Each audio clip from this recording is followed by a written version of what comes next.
All right. Well, hello, Annie. We are here Hello. for your post observation interview. All right. So I'm going to first off ask you some questions about the Okay. lesson that you did.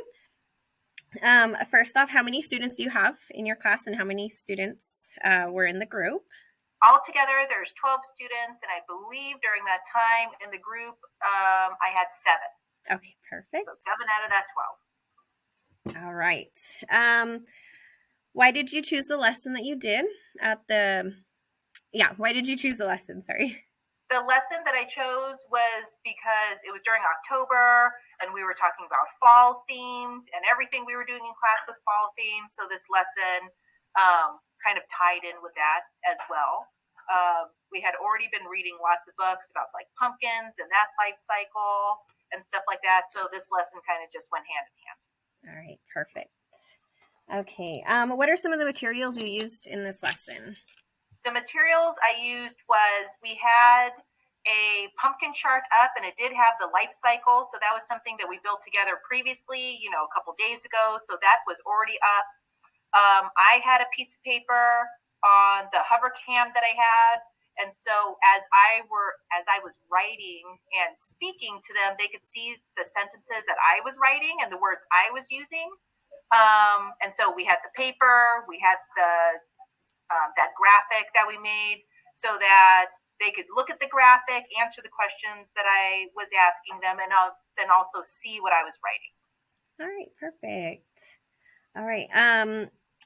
So the goals that you were targeting in this lesson, what were some of the goals?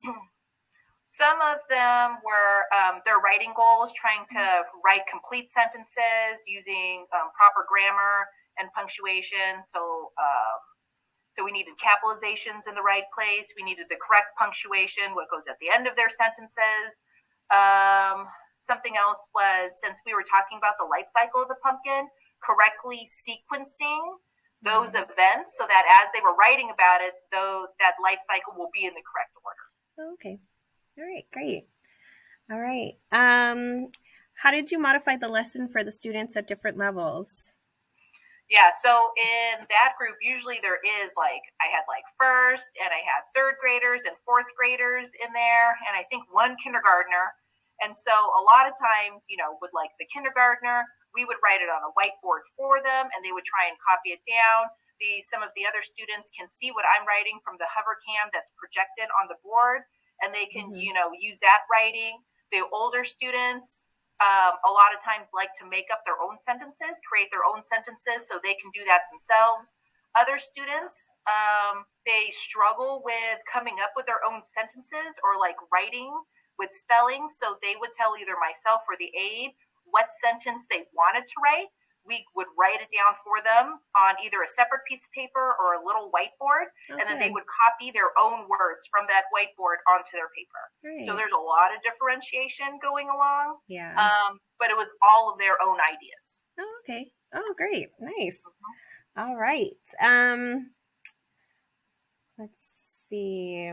So, how do you think the lesson went overall? I think it went really well.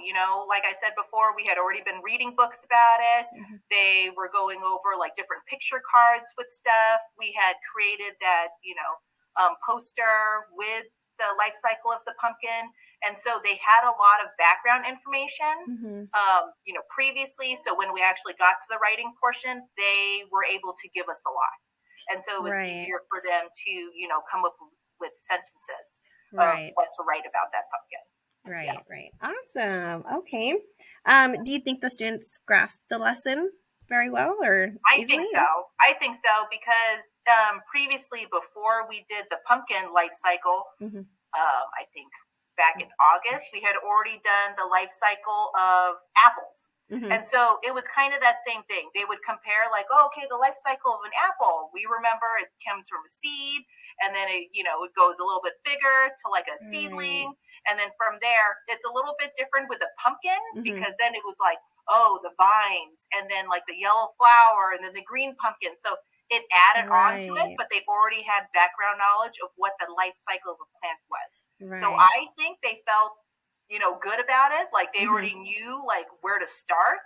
and they all at that time had either bought pumpkins already and had them at their home, or were able to like give us background information about pumpkins and how they already have some of those.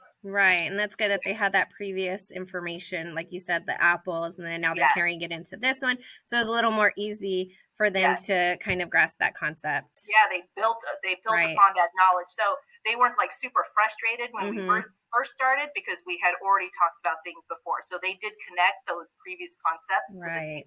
Oh, perfect. Awesome.